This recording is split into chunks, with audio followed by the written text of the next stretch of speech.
आज के इस खूबसूरत कार्यक्रम में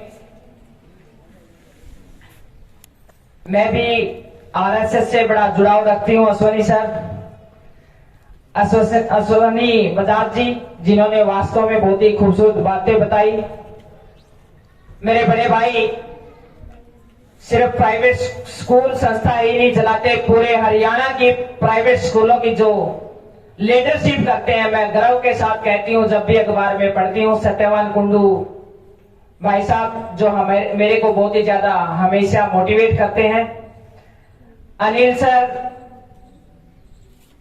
जब मैंने उनको सुना तो बहुत सारी बातें जब मैंने उनकी स्टेज से सुनी तो मेरे अंदर एक ऐसी बातें जो रोंगटे खड़े कर देने वाली हैं और जो हर व्यक्ति के जीवन में काम आती हैं। प्रदीप राजली भाई जो एक युवा है और हमेशा बहुत अच्छे कार्य करते रहते हैं समाज के हित में। कुलदीप जुगलान जी, संदीप सर राजली, रामवीर जी गुराना, मेरे छोटे बहन भाई और पूरे स्कूल को बड़ी मेहनत और लगन से इस बगिया को जो सजाए हुए हैं, पूरे स्टाफ को मैं प्रणाम करती हूं, नमस्कार करती हूं। आप सबने आज इतना खूबसूरत आयोजन मैं देख रही हूं, धूप में आप सब बच्चे बैठे हैं, लेकिन विद्यार्थी जीवन के अंदर जितनी आप तपस्या करेंगे और जितना अपने आप को तपाएंगे वो आपके जीवन में काम आएगा, ये मैं आपको विश्वास दिला के जाती हूं।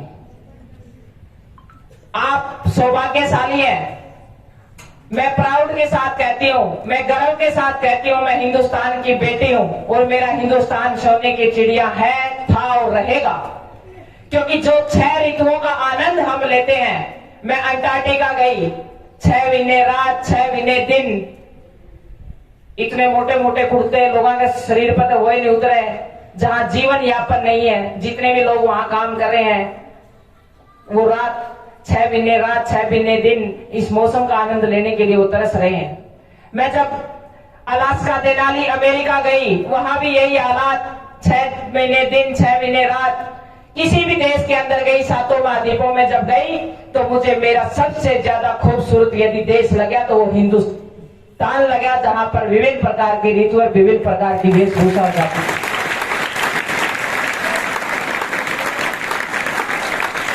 सबसे बड़ी गर्व की बात मुझे महसूस होती है, मेरे हिंदुस्तान में भाईचारा हमेशा था, है, रहेगा।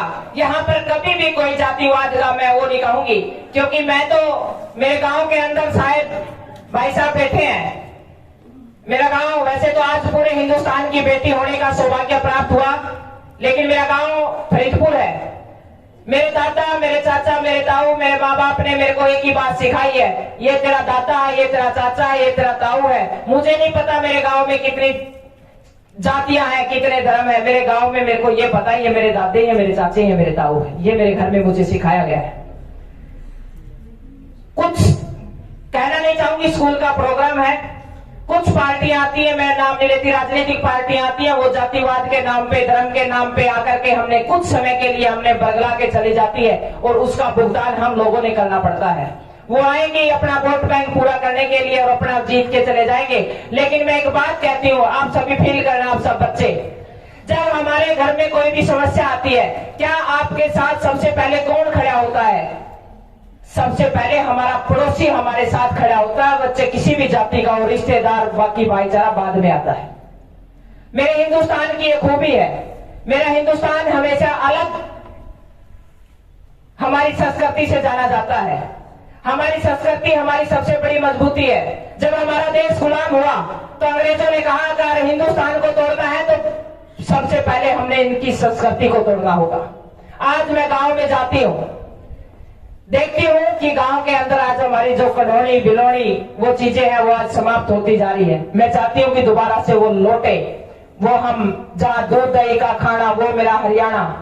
मैंने विश्व की सबसे ऊंची चोटी पर एक बार नहीं, 2 बार नहीं, 3 बार अपने देश का तिरंगा लहराने का सौभाग्य प्राप्त हुआ।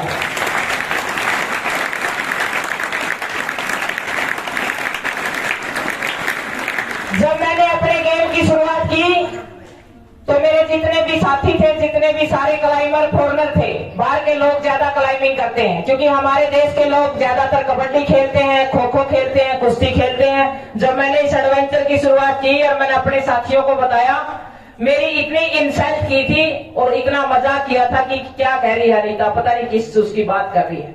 क्योंकि जब हमारे बच्चे कोई नए से सपने लेते हैं ना, तो हमारे परिवार के आसपास के लोग उसका मजाक उड़ाते हैं। वो मेरा मजाक उड़ा रहे थे। मैं उनको एक बात कह रही थी, आप इस बात को नोट कर लेना, मैं सिर्फ एक बार ही एवरेस्ट नहीं करूंगी। उस एवरेस्ट के 2 रास्ते हैं, चाइना और नेपाल, और आप लोगों को बता देती हूं, मैं दोनों साइड से उस जा करके अपने देश का तिरंगा लहराऊंगी। उन्होंने मेरा मजाक किया, पता नहीं क्या क्या बोला, लेकिन मैं एक ही बात कहना चाहती हूँ, मेरे छोटे बहन भाई बैठे हैं यहाँ पे, कोई मायने नहीं रखता कि आपके आसपास के लोग आपके बारे में क्या सोच रहे हैं। एक व्यक्ति से पूछने की जरूरत है। आप जब भी कोई निर्णय ले, आंख मीच के अपने अंदर वाले से पूछना कि क्या जो निर्णय मैं ले रहा हूं, इसके ऊपर मेरा 100% विश्वास है या ना है। यदि आपके अंदर से आवाज आती है कि मुझे ये काम करना चाहिए, तो आप उसके ऊपर अपनी 100% एनर्जी लगा दें। और ये भी पता करना कि ये काम आपको शाबाशी दिलाएगा या ये काम आपको 0 करेगा। यदि आपने अपने जिस विचार के ऊपर, जो आपने विचार सोचा है, अगर उस विचार को ये लग रहा है कि आप मेरे को बहुत आगे लेके जाएगा, तो आप उसके ऊपर 100% विश्वास करके अपनी एनर्जी लगा दीजिए। कोई दुनिया की ताकत नहीं है जो आपको रोक पाए, आपकी कामयाबी को रोक पाए।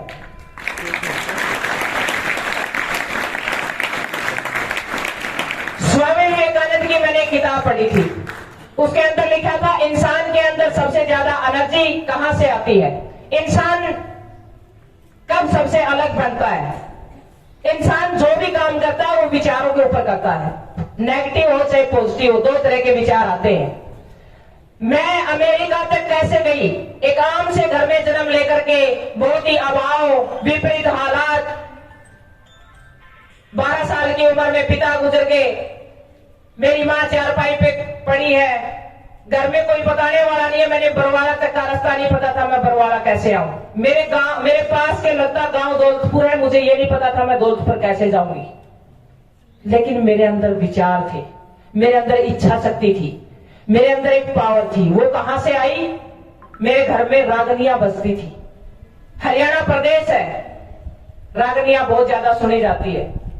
मेरे घर के अंदर सुभाष चंद्र बोस, भगत सिंह, उधम सिंह, कैसे उधम सिंह ने लंदन में जाकर के जनरल डायर को मारा, किस तरीके से उस जलियांवाले बाग का बदला लिया, उस क्रांतिकारी वीर की स्टोरी मेरे घर में सुनाई जाती थी। अंबेडकर के बारे में मेरे पिता मुझे बताते थे, रविदास जियों की कहानी मुझे, कबीर जियों की कहानी मुझे सुनाई जाती थी। रानी लक्ष्मीबाई कैसे अंग्रेजों के साथ लड़ी, वो मेरे दादा अनपढ़ जरूर थे, लेकिन वो मुझे रागनियों के माध्यम से वो सुनाते थे। उन विचारों ने मेरे अंदर देशभक्ति की भावना भरी और मेरे अंदर एक इच्छा शक्ति आई कि मैंने अपने देश के लिए कुछ करना है।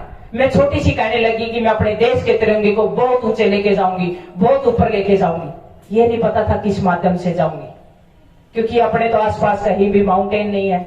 ग्लेशियर मास्टर बताते थे डंडा मार मार के कि ग्लेशियर ये है, ग्लेशियर ये है। रट रट के किताबों में पता नहीं चला ग्लेशियर क्या है। ग्लेशियर में जाकर टेंट लगाया तो पता चला कि ग्लेशियर क्या है, कितना ठंड और कितना माइनस टेम्परेचर है।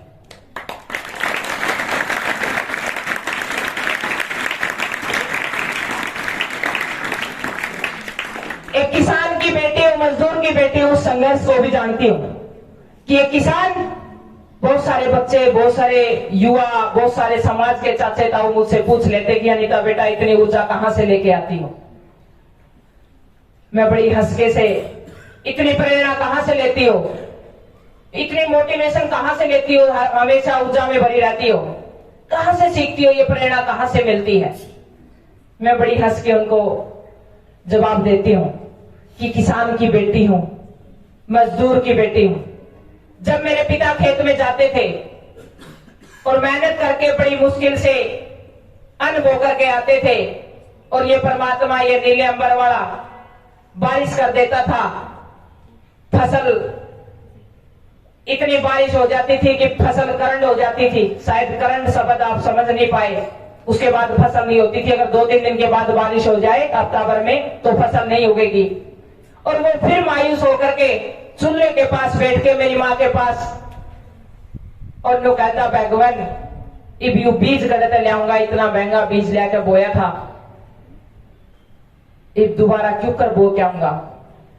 और फिर मेरी माँ मेरे बाबू का हौसला बढ़ाया कर दी, कहती उठ बोले जा, कोई बात नहीं, लाभ आने को लगे हुए हैं, टोटे नफे तो अब जाके न पंजाब का बीज लिया, फिर खेत में बोया, यू परमात्मा फिर बरसेगा, फिर परमात्मा सुतरे दिन देगा, फिर फसल लहराएगी और फिर तुम उन फसला न काटन चाहिए। परमात्मा मराना इसे न बोए है तो इसे न काटे तो ये भी बोगा। वो मेरी माँ उनका हौसला बढ़ाती थी। उन हालातों को, उन विपरीत चुनौतियों को देखते हुए, उन सब कंडीशन को देखते हुए मैं बड़ी हुई। और मैं हमेशा कहती हूँ कि मेरे माँ बाप से बड़ा मेरे लिए कोई और आइकॉन हो ही नहीं सकता। मेरे माँ बाप मेरे सबसे बड़े आइकॉन है।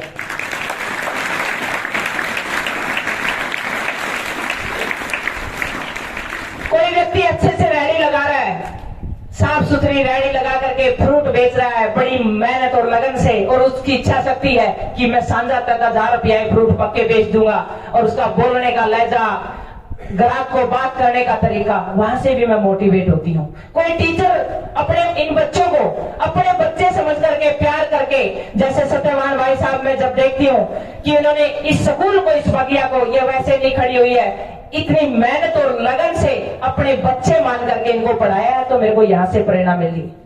आज अनिल सर बता रहे थे स्टेज से, इतनी लगन की, इतनी अच्छे से बता रहे थे जैसे अपने स्कूल के बच्चों को समझा रहे हैं, मुझे प्रेरणा वहां से मिली। कोई माँ अपने बच्चे को बड़े प्यार के साथ, दुलार के साथ उसको पूरा दिन, जब मैं उसकी दिनचर्या को देखती हूँ तो मुझे वहां से प्रेरणा मिलती है। मेरा कहने का भाव यही है, एक व्यक्ति से हम प्रेरित नहीं होते, आपके आसपास समाज में जितने भी व्यक्ति एक्टिव तरीके से काम करते हैं, आप सबने वहां से प्रेरणा लेनी चाहिए। आपके टीचर भी आपके लिए प्रेरणा का काम करते हैं। मैंने अपने जीवन की जर्नी शुरू की। मैं हमेशा एक बात सोचती थी कि मेरे गांव के अंदर मेरे नाम से मेरे गांव के अंदर पत्थर लगा होना चाहिए कि मैंने वो काम किया है, मैंने देश के लिए वो काम किया है।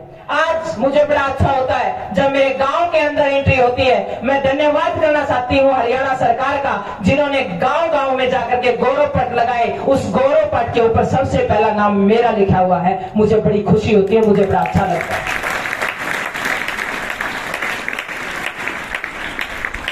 आज मैं यहाँ पे बुलाई गई हूँ, अनीता बहुत सारी होंगी इस इलाके के अंदर, मेरे नाम की लड़कियां बहुत मिल जाएंगी। आज यहाँ मुझे नहीं बुलाया गया, आज यहाँ पर मेरे संघर्ष को बुलाया गया, मेरी मेहनत को बुलाया गया है। मैं अपने छोटे बहन भाइयों को एक ही बात कहना चाहती हूँ कि आप किस घर में आपका जन्म हुआ है, आज आपकी क्या परिस्थिति है, क्या हालात है, आपके पास खाने के लिए रोटी है या ना है, आपके पास कपड़े हैं या ना है, कोई मायने नहीं रखता। आप किस जाति में जन्म लिया, किस धर्म में जन्म लिया, मायने ये रखता है कि आपका लक्ष्य क्या है, आपका टारगेट क्या है, आप उसके पीछे कितने पागल है, कितनी कड़ी मेहनत आप उसके पीछे कर रहे हैं।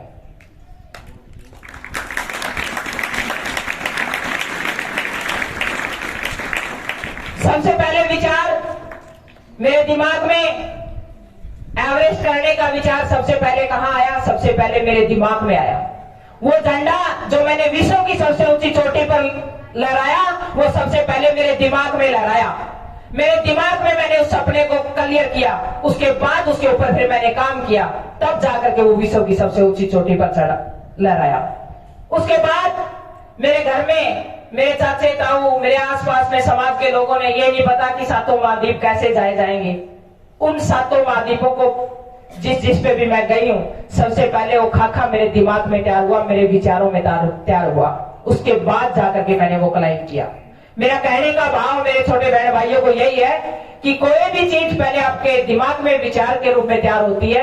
आज आप जो विचार बनाएंगे और आपका इंटरेस्ट किस चीज में है, आपको अच्छा कहां लगता है, आपको खुशी कहां से मिलती है, आप उस काम को कीजिए। अगर आप अच्छे एक्टर बनना चाहते हैं तो आप एक्टिंग पे काम कीजिए, अगर आप अच्छे स्पोर्ट्स पर्सन बनना चाहते हैं तो स्पोर्ट्स पे काम कीजिए, अगर आप चाहते हैं कि अच्छे टीचर बनना है तो आप पढ़ाई कीजिए, अगर आप चाहते हैं अच्छे IAS IPS करना आप पढ़ाई कीजिए। लेकिन एक बात जरूर कहूंगी, आप किसी भी फील्ड में जाएं लेकिन पढ़ाई जरूर कीजिए।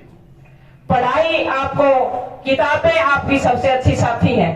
किताबें आपको जीवन में जब आप बिल्कुल अंधकार में होते हो, आपको लग रहा है कि कहीं से भी कोई रास्ता दिखाई नहीं दे रहा, तो वो सबसे ज्यादा सबसे बढ़िया आपकी जो दोस्त बनेगी वो किताबें बनेगी, जो आपको अच्छे से रास्ता दिखा पाएगी। किसी इंसान से पूछोगे वो शायद रास्ता गलत बता दे, किसी व्यक्ति से आप राय लोगे शायद वो गलत बता दे, लेकिन किताबें आपको बहुत अच्छे से मार्गदर्शन करेंगी। किताबों से जुड़िए।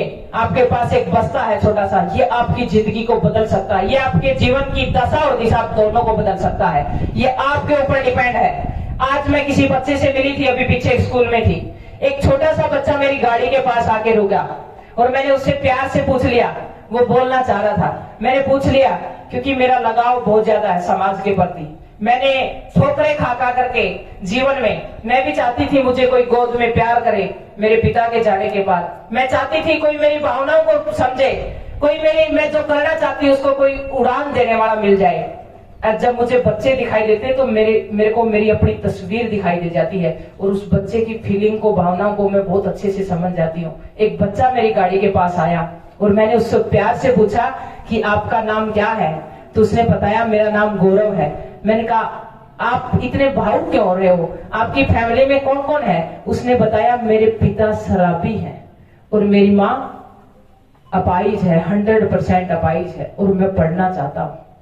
और उसकी आंखें लबालब। मैंने मेरा नंबर दिया और मैं गाड़ी में बैठी और मैंने उसको बोला कि मम्मी को बोलना मेरे से बात करे। 10 मिनट में वो बच्चा घर पे चला गया। 10 मिनट के बाद मेरे फोन की घंटी बजती है और उसकी मम्मी बड़ी खुशी के साथ मेरे से बात करती है और मैंने कहा कि मैं घर पे आऊंगी और इसका पढ़ाने की जिम्मेवारी मैं लेती हूँ, इस बच्चे को हम पढ़ाएंगे, ये दायित्व तो हमारा बढ़ता है।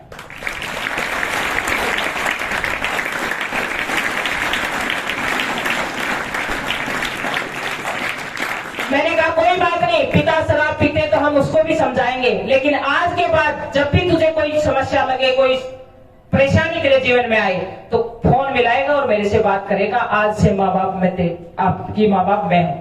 मेरा मकसद एक ही है कि जो दर्द मैंने देखे हैं, जो जीवन में मेरे जीवन में अभाव रहा है, मैं चाहती हूँ कि मैं समाज के उस कोने तक पहुंचूं, मेरी आवाज वहां तक पहुंचे और मेरे कदम वहां तक पहुंचे। जिस बहन भाई को मेरी जरूरत है मैं उस बहन भाई को भी जगा करके पढ़ा करके आगे बढ़ाना चाहती हूँ, उसको मैं आत्मनिर्भर बनाना चाहती हूँ ताकि उसका शोषण ना हो, ताकि उसको वो अपने जीवन को खुशहाली तरीके से जिए। मेरा जीवन बहुत चुनौतियों से रहा। सत्यवान भाई साहब तो बहुत जानते हैं कि मेरे कोई बड़े घर की बेटी नहीं रही हूं, लेकिन मैं एक बात कहती हूं हमेशा, इंसान को अगर इंसान के जीवन में चुनौतियां ना आई, अगर इंसान के जीवन में दुख नहीं आए, विपरीत हालात नहीं आई, तो फिर उसका पता कैसे चलेगा, वो निखर के कैसे आएगा, वो सोना कैसे बनेगा, वो हीरा कैसे बनेगा। जब आग में हीरे को उसको तपाया जाता है, कोयले को, तो तभी जाकर के सोना बनता है। तो अगर आपके सामने चुनौतियां नहीं आएगी, बाधाएं नहीं आएगी। जब मैं मेरे गांव से निकली थी तो कुछ लोग पॉजिटिव भी थे, कुछ नेगेटिव भी थे। मैं धन्यवाद सबसे पहले उन नेगेटिव लोगों का करती हूं जिन्होंने मुझे बार बार सिखाया, जिन्होंने मेरे को बार बार जगाया कि अनीता बेटा आपने रुकना नहीं है, आपने बहुत आगे जाना है, आपने देश के लिए बहुत कुछ करना है, आपने देश के लिए बहुत बड़े बड़े पदों पे रह करके देश की सेवा करनी है। आज भी जाती तो बड़े बुजुर्ग यही आशीर्वाद देते हैं। अभी सर बता रहे थे कि हमारे समाज में, खासकर यूथ को कहती हूं मैं, बच्चों को कहती हूं, बड़े बुजुर्गों के पास जरूर बैठे। आपको नहीं पता उनके आशीर्वाद में कितनी बड़ी ताकत है, कितनी बड़ी पावर है, कितना बड़ा आशीर्वाद है। जब मैं 2015 के अंदर चाइना के अंदर क्लाइम कर रही थी तो बहुत बड़ा भूकंप आया था नेपाल में और बहुत बड़ी त्रासदी हुई थी। बहुत सारे साथी उसमें एक्सपायर हुए, बहुत सारे एक्सीडेंट हुए, बहुत सारे की टांग टूटी, किसी की बाजू टूटी, लेकिन मैं सौभाग्यशाली रही। मेरे देश के लोग, मेरे देश के बच्चे मेरे लिए प्रेयर कर रहे थे और उन दुआओं ने, उन आशीर्वादों ने मैं 22,500 फीट पे क्लाइंब करी थी और इतने बड़े माउंटेन पर मैं सुरक्षित रही। मेरे को एक बाल तक भी मेरे को बाका नहीं हुआ, मैं स्वस्थ रही वहां पर। ये आशीर्वाद है।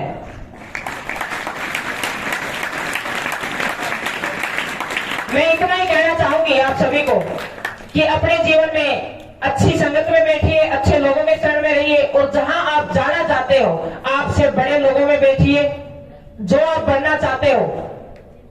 धीरू भाई अंबानी जब पेट्रोल पंप पे तेल भरते थे तो वो 500 रुपए कमाते थे और उनका सपना था कि मैं बहुत बड़ा बिजनेसमैन बनूंगा। तो वो देखते थे कि बड़े लोग क्या काम करते हैं, तो वो 500 रुपए का, जब उनकी जेब में सिर्फ 500 रुपए होते थे तो वो 500 रुपए की कॉफी पीने चाहते थे। वो इसलिए नहीं जाते थे कॉफी पीने के लिए कि मेरे को कॉफी का आनंद लेना है, वो इसलिए जाते थे कि ये बड़े लोग जो 500 रुपए की कॉफी पी रहे हैं, ये बड़े लोग बात क्या करते हैं, इनके क्या क्या बतलाते हैं इतनी देर बैठ के, वो बात सुनने के लिए जाते थे। इसलिए वो धीरू भाई अंबानी बने, इसलिए वो सफल बिजनेसमैन बने। तो मैं आप सभी छोटे बहन भाइयों को ढेर सारी शुभकामनाएं देती हूँ। जीवन में जितनी चुनौतियां आए, हर रोज जब भी चुनौती आए तो आप उनका दिल से धन्यवाद भी करना, स्वागत भी करना कि आज हे परमात्मा आपने एक मेरे को समस्या दी है, मैं इसका समाधान निकालूंगा और जब मैं इसका समाधान निकालूंगा तो मैं एक अच्छा टीचर बनूंगा, एक सफल इंसान बनूंगा इनको सीखते हुए। तो आप सभी को मैं एक बार फिर बहुत बहुत बधाई देती हूँ, शुभकामनाएं देती हूँ। जय हिंद, जय भारत।